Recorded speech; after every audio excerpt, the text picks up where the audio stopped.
¿Han llegado, Pablo? Ahí los tienes hace media hora. Dios mío, ¿por qué será que nunca consigo llegar a tiempo? Será cosa de costumbre. Corta. Diciembre 2002. Facultad de Bellas Artes de la Universidad del País Vasco. El veterano director madrileño Joaquín Romero Marchent impulsa la grabación de un vídeo didáctico sobre la grabación y registro de los audiovisuales de ficción, apoyado por el Vicerrectorado de Extensión Cultural y por profesores y alumnos de la especialidad de audiovisuales de la facultad mencionada.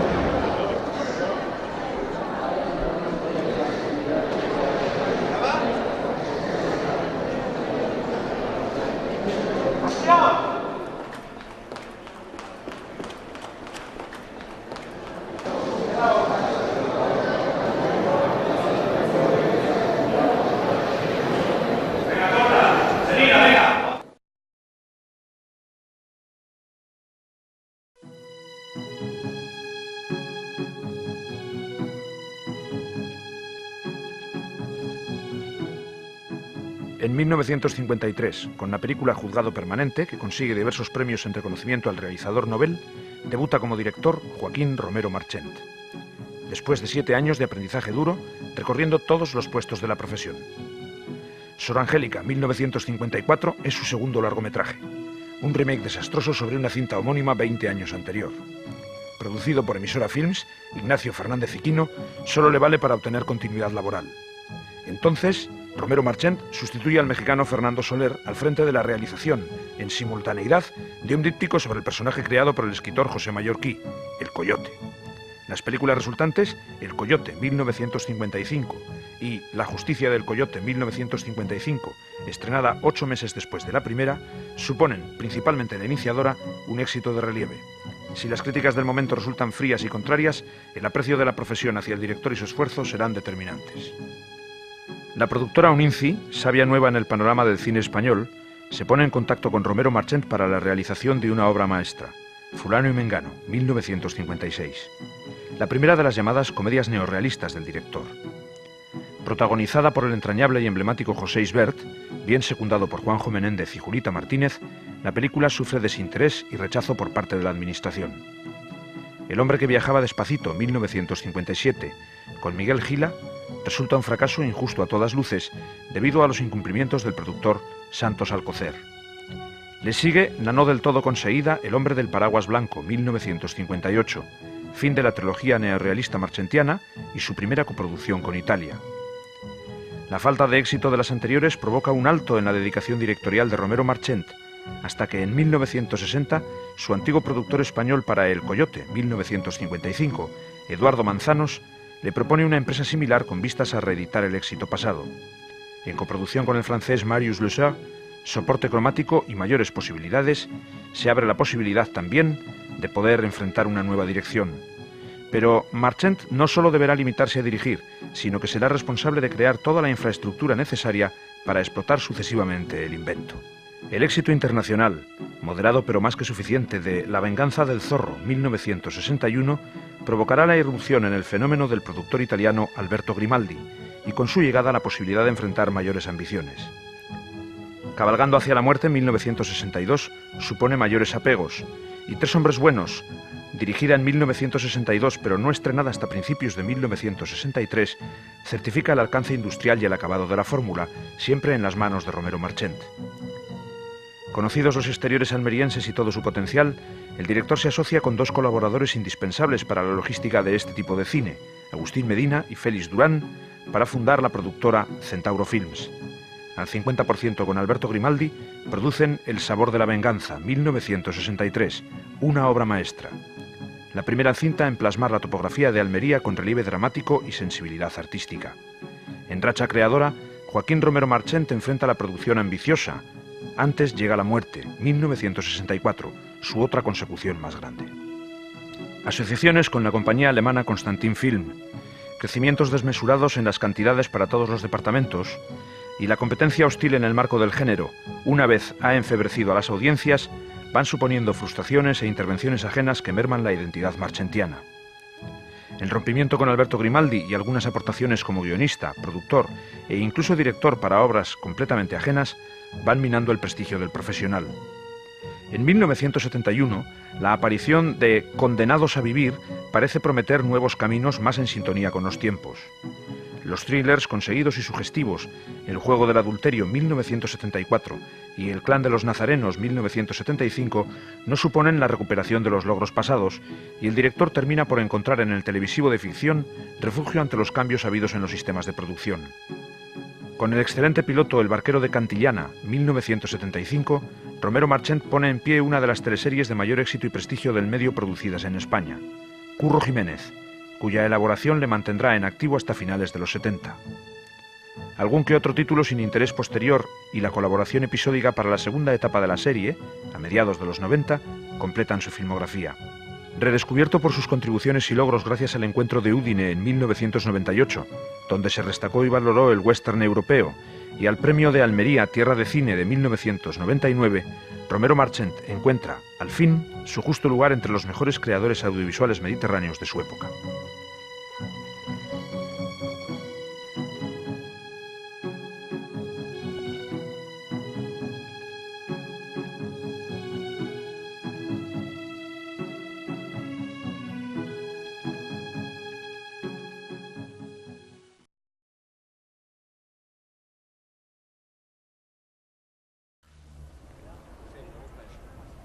Motor. ¡Acción! Después de escribir varios guiones matrices para una teleserie adscrita a la comedia ligera de situación hacia 1995 y ver cómo el proyecto se frustraba, el director madrileño Joaquín Romero Marchent empezó a concebir la idea para la realización de un vídeo que explicara los entresijos del trabajo técnico de la dirección para ficciones audiovisuales. Nace así, utilizando el argumento del capítulo piloto para aquel proyecto de teleserie titulado Gente de por aquí, otro proyecto mucho más fascinante, el registro en directo de la dirección con varias cámaras sincrónicas. Y todo ello para explicar con la mayor claridad posible las estructuras de conocimiento técnico académicas sobre la especialidad. Y sobre todo, sin ningún ánimo impositivo o críticamente negativo hacia obras y autores desenmarcados de estos modelos clásicos, sino con el ánimo de sistematizar un primer contacto con todo ese temario, tan necesario para cualquiera que desee iniciarse.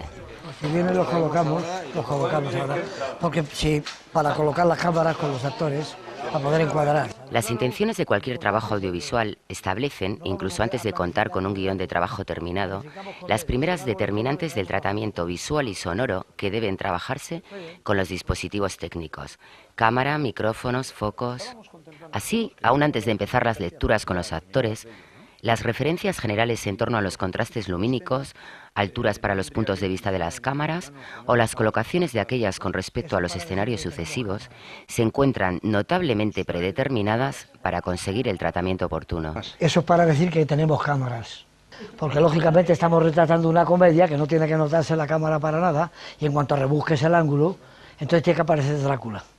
¿Tiene que aparecer Drácula? Claro. Ah, mira. Si rebuscas el ángulo, picas, tortura. Esto es una comedia que no se tiene que notar que las cámaras existen, con una luz completamente igual, es una cosa de humor, y entonces el picar una cámara significa pues varias cosas, que hay que preguntar, oye, ¿tú por qué estás ahí? Me he subido a la escalera, ¿no? Entonces, como estamos a niveles, están en un diálogo aquí, estamos a niveles de las cabezas, porque un plano picado en cualquier sentido, pues se dice, oye, ¿dónde vas? ¿Para qué? Los niveles buenos son los niveles a niveles de lo que están. Ahora, entra un personaje por una escalera o baja una escalera, es otra clase de tema, y entonces tienes que contrastar la fotografía, variar los ritmos, variar las luces y variar las formas. Bueno, para contrapicar sería la misma teoría, ¿no? O sea, para poner la cámara muy baja y mirar... Cuando vienes de una alta. El contrapicado uno empieza a subir una escalera a un personaje arriba. Claro. Entonces es corzo esto y tienes que estar muy abajo, porque si estás a nivel no coges al de arriba. Y luego pasas al de arriba y para coger al de abajo tienes que estar picado, porque si no, no los coges. Y para coger a los dos, en ese caso, pues sí, lógicamente tienes que estar abajo, mientras vas subiendo ya ves al de arriba. Claro. Pero si estás a nivel de una mesa, entonces lógicamente no necesitas hacer picados, Porque denota un poco, dice, bueno, la cámara hace acto de presencia. Es que en Fulano y Mengano... Joder, Sí, ¿esa tenía quién la hizo? muchísimas angulaciones. Fulano y Mengano, un tal Joaquín Romero Marchén, ¿no te acuerdas? ¿Eh? Pues ¿sabes lo que pasa? Que Fulano y Mengano era un policíaco, de humor, pero un policíaco. Ah, mira. En Fulano y Mengano, pues no era un policíaco, era una película, tú te refieres a una película realista. Sí. Pero da la casualidad que es que ellos dormían en una especie de entresuelo sin barandilla y los otros estaban abajo. Y si tú quieres encuadrar a uno que está aquí y el otro está subido a esa pasarela, que es donde ellos estaban, tienes que poner la cámara baja con un término y ellos al fondo. Si no la pones baja no entran en cuadro. Y cuando vas al contraplano, como ellos están arriba, tienes que ponerte tú arriba para que estén en el primer término y el pica es el que está abajo.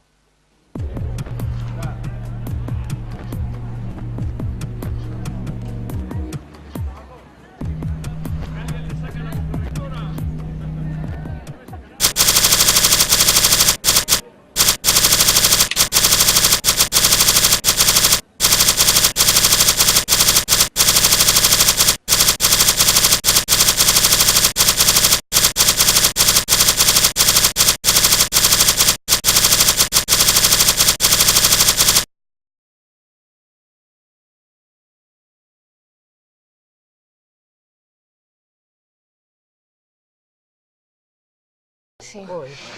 Aquí nos boicotean todas hasta las cámaras. Pachi más, Más de la derecha. Ahora, ahí. Y panea. Ahí, ahora ya está. Ahora ya se puede. ¿Esa también se ha puesto mala? No, esa está bien. Es que la cara esa no tiene que entrar. Vale, no, La es que cara entonces- esa no tiene que entrar. Es que yo creo que la cámara... No, Las cámaras se mueven solas, por no, supuesto. no, la acabo de mover yo. Estaban fijas. ¿Qué va a decir? ¿No crees que tendría que ir la cámara más hacia aquí? Bueno, no. No, al revés, esta cámara está movida. Sí. Esta está movida porque ella no tiene que estar en Sí, cuadro. sí. Es una referencia de él, nada más. Entonces resulta que influye mucho en el fotograma el hecho de que estés echado para atrás o de que estés echado para adelante. Entonces adopta la postura que te sea cómoda para nosotros ajustar las cámaras en el momento justo. Porque si ajustamos la cámara cuando estás echado para adelante y luego te echas para atrás, se desajusta para poder tener un plano muy concreto de todos. De la forma que te sea cómoda. Eso quiere decir que durante toda la secuencia tengo que mantener la misma postura. No. Si adopto esta, quedarme en esta. Si adopto esta, quedarme en esta. Durante la secuencia, a ver en qué momentos Sí, voy a hacer por donde... necesitas echar hacia atrás. Pero de todas maneras podemos poner un límite hacia atrás para que no te sacan de cuadro. O sea, no es evitar el movimiento, es ponerle un límite. ¿Eh? Que además pienso que no es necesario mucho.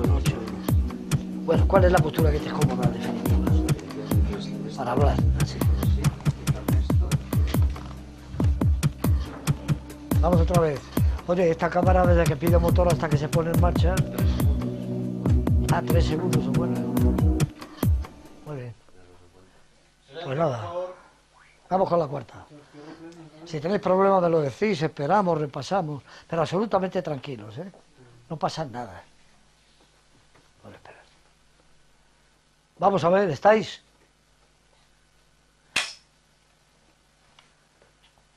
A ver, esta ya la ha tomado la claqueta.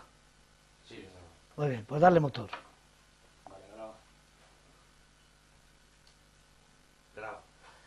Acción. No hay que darle más vueltas. No hay que darle más vueltas. Hay que buscar más dinero. Solo falta saber dónde encontrarlo. ¿Cuánto necesitamos? Bueno, no lo sabremos con exactitud hasta que no hayamos determinado la comedia. Entonces, lo primero, tenemos que elegir la función. Y en ese caso debemos tener especial cuidado. Representar una comedia de época no resulta muy caro. ¿Eso por qué? Porque hay que alquilar el vestuario, las barbas, las pelucas, el atrezo, 1000 cosas. Como no se rasque el bolsillo la gente del pueblo, Bueno, poco tenemos que hacer. bueno, hay una persona que tal vez nos podría sacar del atolladero. ¿Quién? Don Marcelo. Cortar. Llamamos eje de cámara a la relación visual en el espacio que se establece entre el punto central del objetivo y el centro de interés determinado en la composición representativa. Se trata de una línea virtual que será de particular utilidad al cortarse con otras semejantes y sucesivas producidas por nuevos emplazamientos de la cámara. El eje de la cámara es una magnitud mecánica secuencial. Desde antiguo se ha establecido la llamada ley del eje. Según esta disposición, los ángulos producidos en la virtualidad por el corte entre los ejes de dos posiciones distintas de cámara debe abarcar una magnitud mínima de 30 grados, bien hacia la izquierda, bien hacia la derecha, para aportar a la percepción cerebral la sensación de un cambio mínimo en la información configuradora de un mismo plano, garantizando de este modo un corte invisible entre dos imágenes sucesivas.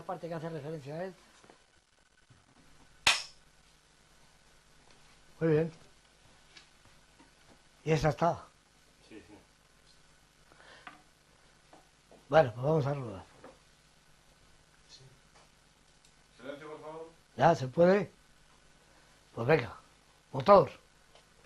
Graba. Graba. ¡Acción! Los planos resultantes se denominan plano y contraplano, a tenor de los intereses dramáticos concretos, y tienen la particularidad de respetar sentidos de iluminación homogéneos y lateralidad de colocaciones físicas y miradas.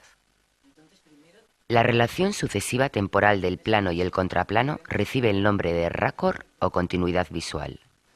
Cuidando este concepto de la continuidad visual, se consigue el tránsito más fluido en la concepción narrativa de cualquier propuesta audiovisual. Vamos a hacer otra, vamos a hacer otra para poder tener, porque como siempre tenemos el recurso. Tiene que decir Dice la frase como pie de la pregunta y yo le contesto, ¿no? Después de la acción, la frase de referencia. Vamos a rodar. Silencio, por favor. ¿Estáis listos? Pues venga. Nada, la claqueta aquella. Uy. Motor.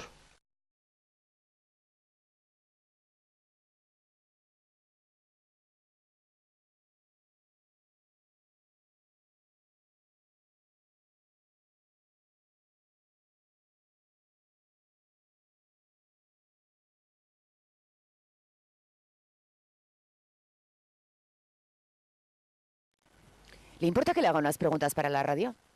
Pregunte lo que quiera. ¿Le parecen bien distribuidas las cargas fiscales? Eso lo lleva mi mujer, pero la he oído decir que no hay derecho. ¿Le llega su jubilación para afrontar el costo actual de la vida? La que sabe de eso es mi mujer. Ella es la que administra. Pero la he oído decir que no hay derecho. ¿Cuál es la profesión de su mujer? Últimamente trabaja en una junta feminista. ¿Y antes? También hacía lo que quería. ¿Y usted qué opina de eso? Creo que no hay derecho. Muchas gracias.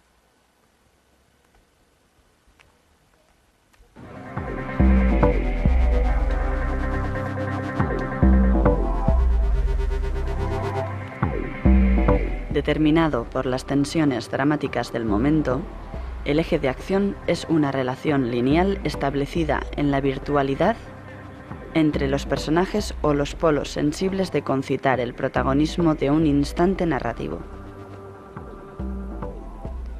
Habitualmente, el eje de acción se dibuja sobre las miradas en tensión que se dirigen dos personajes o dos grupos. El eje de acción concreta las situaciones de unos y otros bien por la izquierda, bien por la derecha de los planos.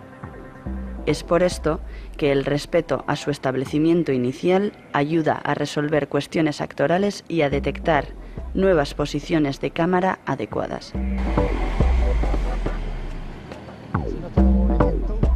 Vale, entonces a la gente de figuración les movemos por aquí. Sí, exacto.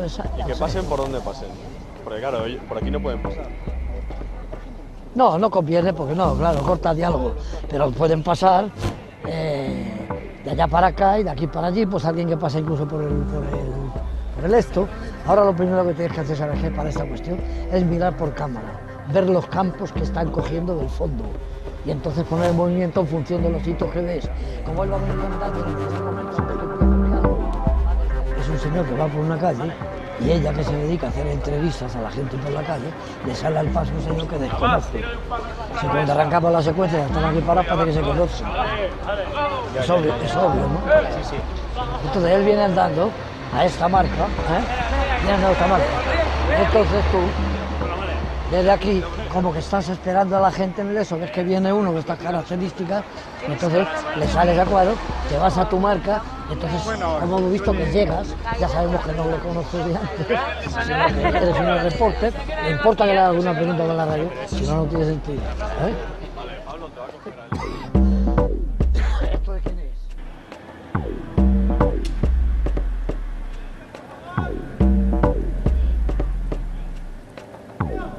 Si conjugando una posición para la cámara se produce un cambio en el sentido en que mira a un personaje, que por un error ya no mira de izquierda a derecha del plano, como la imagen anterior, sino de derecha a izquierda, hemos saltado el eje de acción. El respeto al eje de acción es la regla de oro para la realización técnica de las ficciones.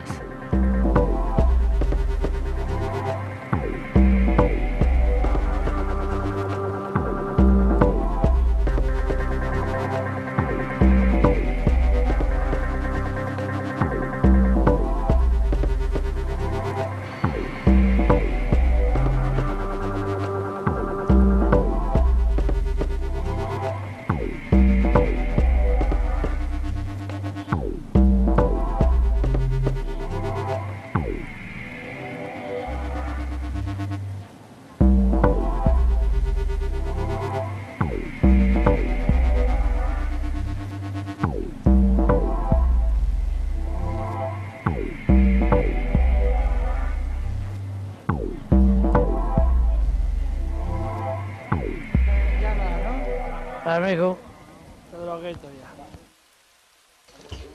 Bueno, Joaquín, a partir de la colocación del eje inicial de cámara, la colocación luego de los ejes sucesivos para los planos y contraplanos, tiene una relación, una continuidad de lectura. ¿Y esta cuál es? Bueno, el eje es el que trazan los cuatro personajes. Los cuatro personajes marcan un eje, lo cual quiere decir que mientras las cámaras estén a este lado de los cuatro personajes, los ejes son los mismos, porque los dos que están en el lado de allá siguen estando a la derecha del fotograma con relación al plano que hemos rodado, y los dos que están aquí, las dos señoras, están aquí, siguen estando a la izquierda del fotograma con relación al plano que hemos hecho anteriormente. Luego siguen manteniendo sus posiciones, estos a izquierda, aquellos a derecha. Si, por ejemplo, hubiéramos colocado una de las cámaras ahora en una situación que nos obligara a recolocar la lectura de los personajes dentro del encuadre, es decir, convertiríamos la derecha en la izquierda, en el contracampo. ¿Habría continuidad de lectura para este momento introductorio? ¿A qué contracampo te refieres? ¿A poner la cámara en su espalda? Por ejemplo. Claro, si nosotros, por ejemplo, retratamos a ellos dos, colocando la cámara aquí, entonces ya nos hemos saltado el eje con relación a estos dos personajes que están aquí enfrente. Muy bien. Con esto vale. Muy bien. No me saquen mucho que se va al público, No, hombre, no fastidies. El público ha venido.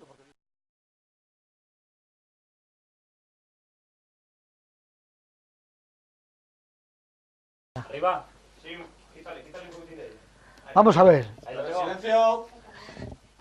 Pide silencio, por favor, para no distraer a los actores, es por ellos. A ver, acción. ¿Qué estudias, Carlos? Estoy en COU, pero no estudio mucho. ¿Y eso a qué es debido? Di también la anterior. Exacto. Empezaremos por los más jóvenes que suelen tener más prisa. ¿Qué estudias, Carlos? Exactamente. Pero eso ya sabes que lo decían no mirándolos a ellos todavía. Los has mirado después de decir la frase. Porque lo que no se puede hacer es pisar con frase los movimientos. Porque es imposible que concuerde, no sé si me oyes. Sí. Es imposible que concuerde. Empezaremos por los más jóvenes. Que la labial de cada frase te coincida con la postura de la cabeza. Entonces normalmente es primero empezaremos con los más jóvenes, los movimientos anteriores o posteriores al cambio del plano. Lo dices como referencia al mismo sitio que lo decía, y después el giro de cabeza, no pisando la frase con el eso. Vamos allá, vamos a ver otra vez.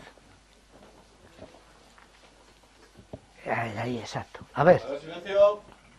¡Acción! A partir del respeto por el binomio eje de cámara, eje de acción, el plano obtenido corta en una perpendicular vista en planta al eje de cámara. Esta línea perpendicular delimita un espacio máximo de 90 grados a la derecha y 90 grados a la izquierda con respecto al eje. Y esta amplitud de 180 grados para sucesivas colocaciones de la cámara recibe el nombre de campo de cámara. Mientras filmemos la representación desde el campo de cámara, direcciones de luz y sentidos de las miradas serán coincidentes y el eje de acción permanecerá. Si por el contrario se decidiera filmar la representación desde cualquier emplazamiento situado más allá de 90 grados a derecha o izquierda, estaríamos colocando la cámara en el contracampo. No debemos olvidar nunca que la representación audiovisual es plana y virtual.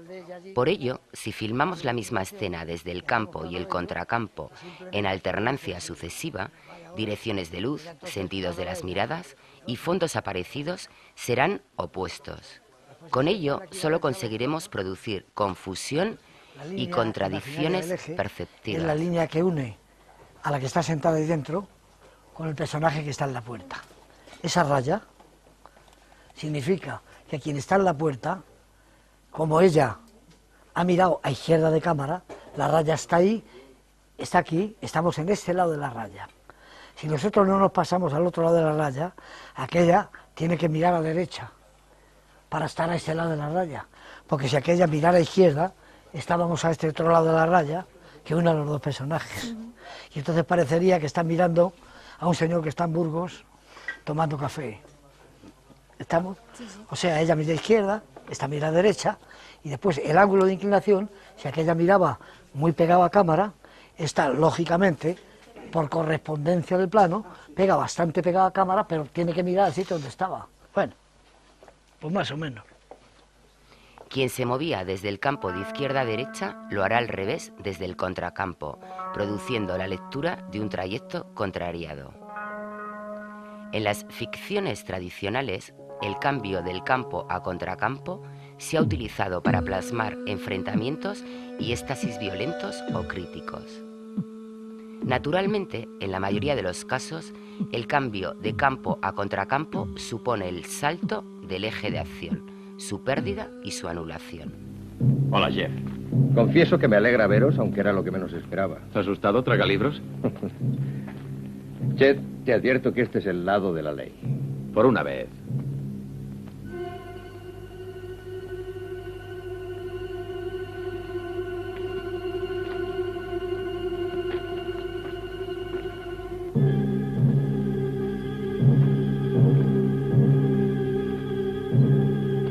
Yo me encargo del que viene por mi lado.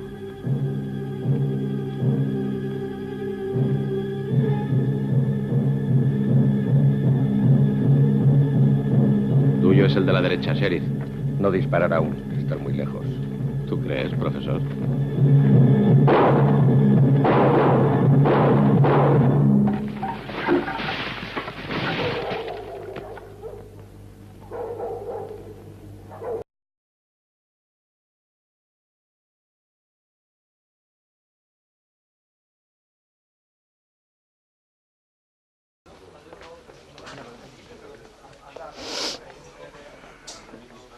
Comentábamos...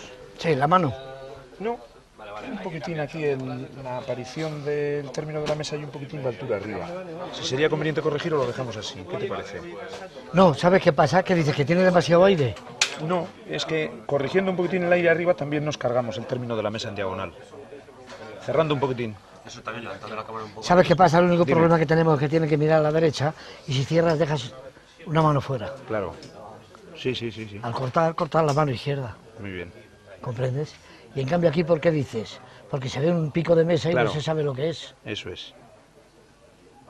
Pues podemos hacer una cosa, que no tenga la mano, ¿ves? Que no tenga la mano, ¿ves cómo te viene el corte, man? Que no tenga la mano ahí Sí, encima. o le podemos poner la mano que se vaya un viniendo poco más hacia al aquí. rincón y que traiga la mano más adelante. Y entonces, efectivamente, vamos a ver si podemos acortar un poco el plano. De acuerdo. Lo que pasa es que al encuadrar, ya sabes que normalmente al encuadrar con equilibrio, tiene que tener el aire en lo que Sí, mira. sí, sí, y por eso después te la llamaba. nariz generalmente en el centro fotograma. Por eso te ¿Ves llamo. ahí, no? Muchas gracias, Joaquín. A mandar. Al revés de lo que ocurre en pintura y fotografía, la cualidad básica del audiovisual es plasmar la ilusión del movimiento. Es por ello que tanto en prevención de las evoluciones conjugadas por los personajes en el plano, como de movimientos de cámara, los encuadres deben respetar direcciones, sentidos e intensidades. Para conseguirlo, sin desequilibrar la lectura lineal de las imágenes y no perder gestos reveladores, el orden compositivo tradicional reserva zonas vacías, el llamado aire de los planos, por delante de miradas y presencias. De este modo, los planos y contraplanos adquieren tensión y certidumbre dramáticas en el montaje. Normalmente se buscan los escorzos para evitar la ausencia espacial de los retratos frontales y las faltas descriptivas de los perfiles. A esto se le denomina teoría de los escorzos.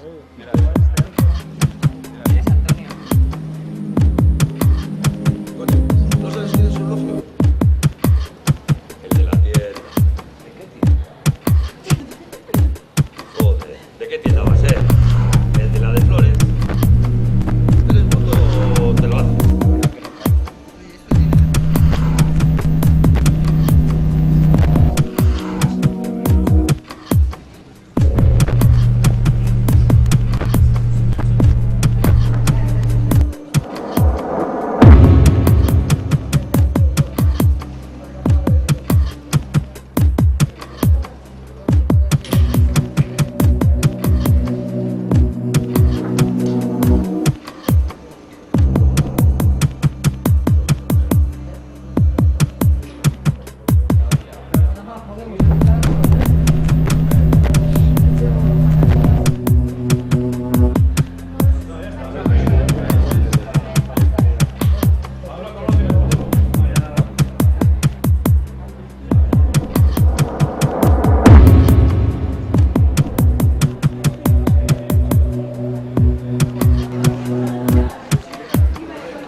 Las armas emotivas del audiovisual son, por excelencia, las angulaciones y los movimientos de cámara.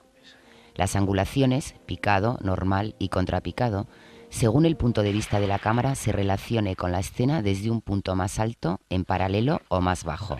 Minimizan, magnifican y distorsionan las percepciones.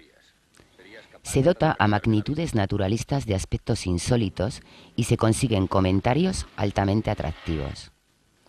Lo mismo ocurre con los movimientos, bien sobre un punto de apoyo fijo, panorámicos o barridos, horizontales y verticales, bien con la traslación espacial del punto de vista, el traveling, que aportan grandes cualidades descriptivas a las imágenes, en detrimento de sus atributos narrativos. De igual modo, el uso de focales extremas, grandes angulares y teleobjetivos operan en un mismo sentido. El abuso gratuito de estos recursos neutraliza su poder expresivo y seductor. Sí, sí, en este momento no está fuera. Exacto. Como referencia de final. Exacto, como referencia de final. Y luego ya ponemos la cámara esa, colgamos aquí, y da una referencia a un escorzo para ese.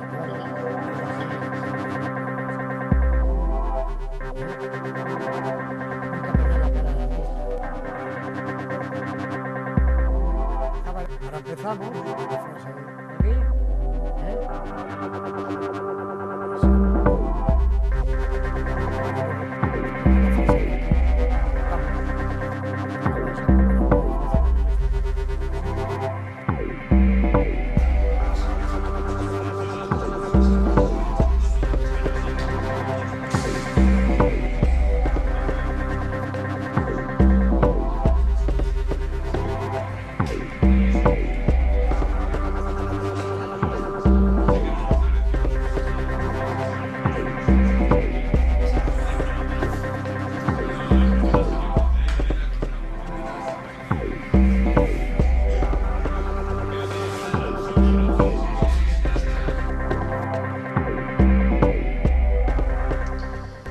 ejemplo, dentro del cine, lo que tiene más contacto con el arte, por ejemplo, pues el guión, que tiene contacto con la literatura, el encuadre, que tiene contacto con la pintura, y la interpretación, que es el arte de interpretar, el arte de interpretar.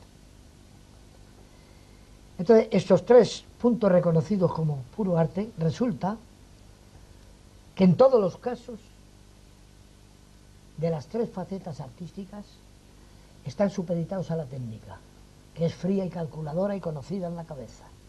Guión. El guión puede estar lleno de lentitudes, que solo el realizador, que es capaz de cerrar los ojos y ver la película antes, que es lo que me pasaba a mí. Resulta que en el guión ve secuencias y escenas. Si lo ha escrito él, las ha quitado en el guión. Pero si se lo han dado escrito o ha colaborado, pues hay escenas que son muy lentas. Hay escenas que el diálogo es reiterativo porque ya se ha hablado de ella. Hay escenas que rompen el ritmo.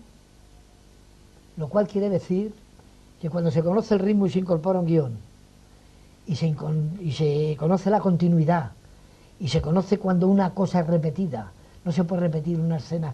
El concepto de una escena no se puede repetir, porque eso es lo que corta luego el montaje. Si tienes corte, si has rodado para tener corte. Entonces resulta, segundo, el encuadre.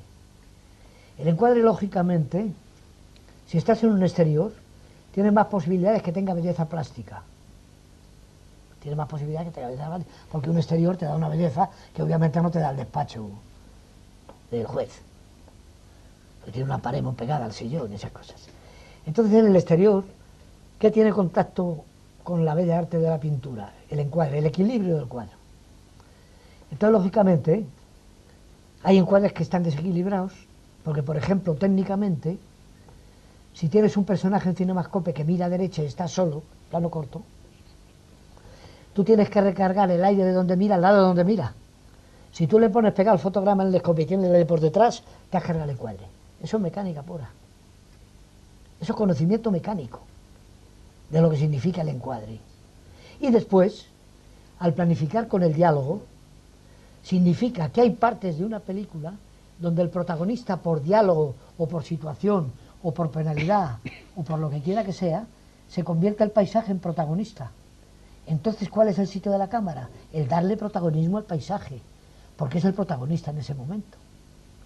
Y si es el actor el protagonista, al planificar con el diálogo, el tamaño del plano que le estás encuadrando tiene que tener un paralelismo con la importancia de la frase, que es lo que hablábamos antes. Entonces resulta que la mecánica influye, y os explico por qué. De repente un actor tiene un primerísimo plano. Significa que su cara tiene 2 metros de pantalla. ¿Qué ocurre? Que ese tamaño de cara, si mueve una ceja un poco, es una cuarta. La pantalla. Porque es tan grande que los movimientos, las acciones, la gesticulación, todo eso, al tener 2 metros de pantalla, viene multiplicado por la diferencia que va del tamaño de una cara al tamaño de 2 metros. ¿Qué hay que hacer? Contener el gesto. Tiene que ser mucho más sobrio. ¿Qué ocurre? Que entonces la interpretación está supeditada a la técnica del objetivo que hay puesto. Hasta tal extremo que en América el actor preguntaba ¿qué objetivo hay puesto? Para saber cómo tenía que interpretar, qué dosificación de gesto tenía que emplear. ¿Estamos? Al planificar con el diálogo se convierte casi todo lo que pertenece a las bellas artes, pues está supeditado a la realización. ¿Y qué ocurre entonces como consecuencia de esto? Que lógicamente estos márgenes de los planos cortos son más propicios cuando hay que manifestar un sentimiento que cuando hay que dar un grito.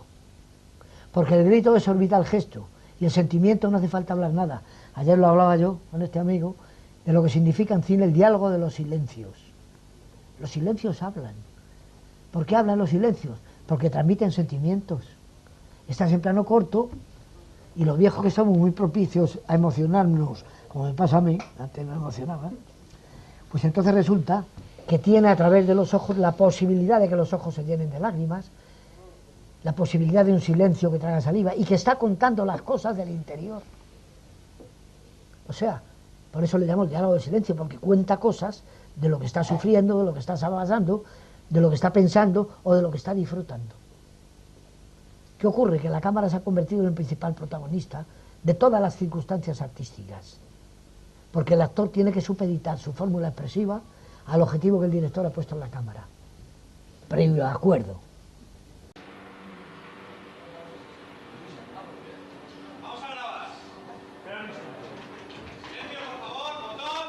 Naturalmente, una buena dirección no descansa sobre la utilización exhaustiva de estas normas, pero de ninguna manera se consigue sobre la ignorancia de las mismas.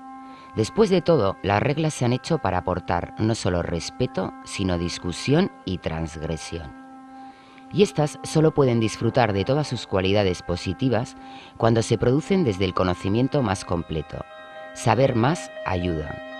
Respetos y rechazos acertados a los usos académicos provienen, en definitiva, de las orientaciones comunicativas y de sus meandros dramáticos.